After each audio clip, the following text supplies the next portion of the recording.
पुण्यात आजपासून 3 दिवस हवामान खात्याने पावसाचा अंदाज दर्शवला आहे। वादळी वाऱ्यासह पाऊस होण्याची शक्यता जी आहे।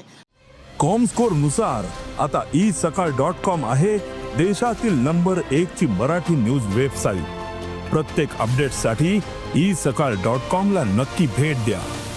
ती हवामान खात्याकडून वर्तवण्यात आल्यामुळे खरं तर पुण्यातलं आज सकाळचं आपण हे वातावरण पाहतोय।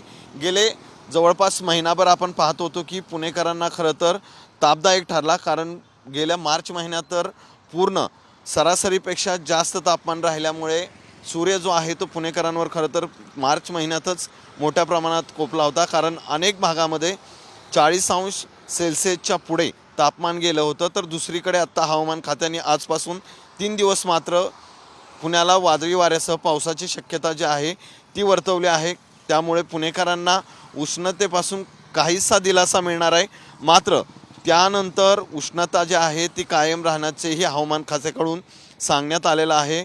एकूणच आपण पाहतोय की पुण्यातलं तापमान जे आहे ते 40° सेल्सिअसपर्यंत गेले काही दिवस गेलेलं आपल्याला पाहायला मिळाले, आणि त्यानंतर आता हवामान खात्याने आजपासून पुढील 3 दिवस पावसाचे सांगितल्यामुळे खरं तर पाऊस झाल्यानंतरही परत उष्णतेचे तीव्र होण्याची शक्यता आहे।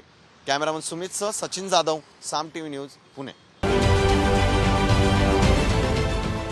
देश विदेशातील प्रत्येक घडामोडींचे लाईव्ह अपडेट मिळवण्यासाठी आता साम टीव्हीच्या सर्व सोशल मीडिया प्लॅटफॉर्मला लाईक, फॉलो आणि सबस्क्राईब करा। तसंच सर्व नोटिफिकेशनसाठी बेल आयकॉन प्रेस करायला विसरू नका।